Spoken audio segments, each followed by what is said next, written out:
All right, this is going to be my last video on dual threat fishing until they catch this guy. I made a few videos on it. I have watched a lot of videos on it from guys that actually had conversations with Tim Lynn, a.k.a. Ethan Phillips. The one thing that I've noticed is the people, which I'm surprised that Scott Martin didn't catch this, but the ones that figured it out are the ones that have the media companies, the ones that are social based, the ones that I listened to. Todd Castledine, I watched his video, made total sense.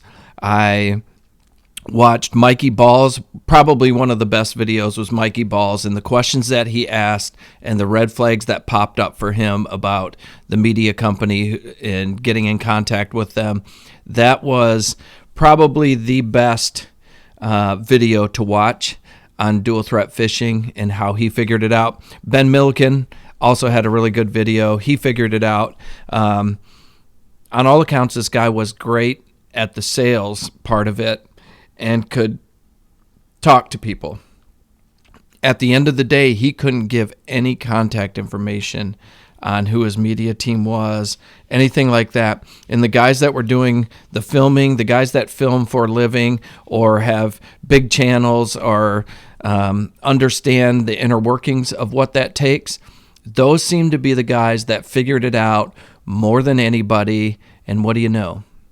Those guys didn't fish it. Those guys saw past the dollar signs and did not fish it. Now, I get from Scott Martin's standpoint, I think he thought this was a great opportunity for him and Hillary to do something together and fish this tournament trail. It sucks that she wasn't in school and with her fishing team and did all that to try and fish this. Now it's a flop. Looks like they're going to have a plan B and figure it all out. But I did think it was incredibly, incredibly interesting that the guys that are tuned in with media, social media, do a lot of filming.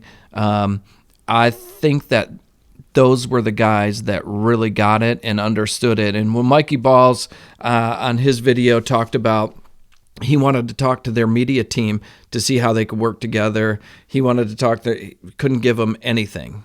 And I think when they stepped back, looked through, and passed the dollar signs for this tournament, and nobody could give them answers, that's when they were out.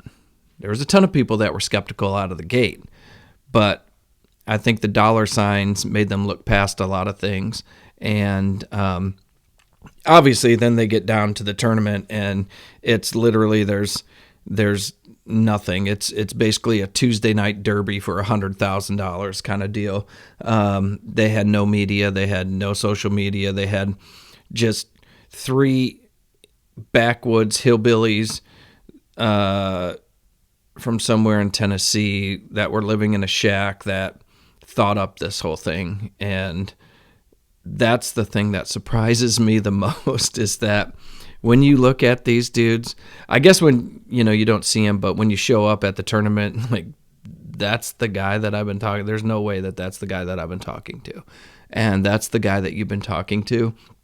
I think everybody kind of figured it out at that point and just went along with it. But I think the dollar signs got a lot of guys and got them to look past a lot of things. But the guys that are tuned into the media side of things, those are the ones that figured it out.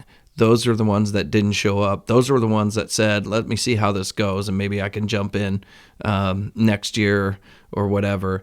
But when you started asking and started pressing with a lot of questions, Tim Lynn didn't have the answers for it. So this is going to be my last video on the dual threat fishing. Like and subscribe. We're going to keep going with videos and content, following along with the tournaments. But appreciate everybody watching the videos, and we'll catch you on the next one.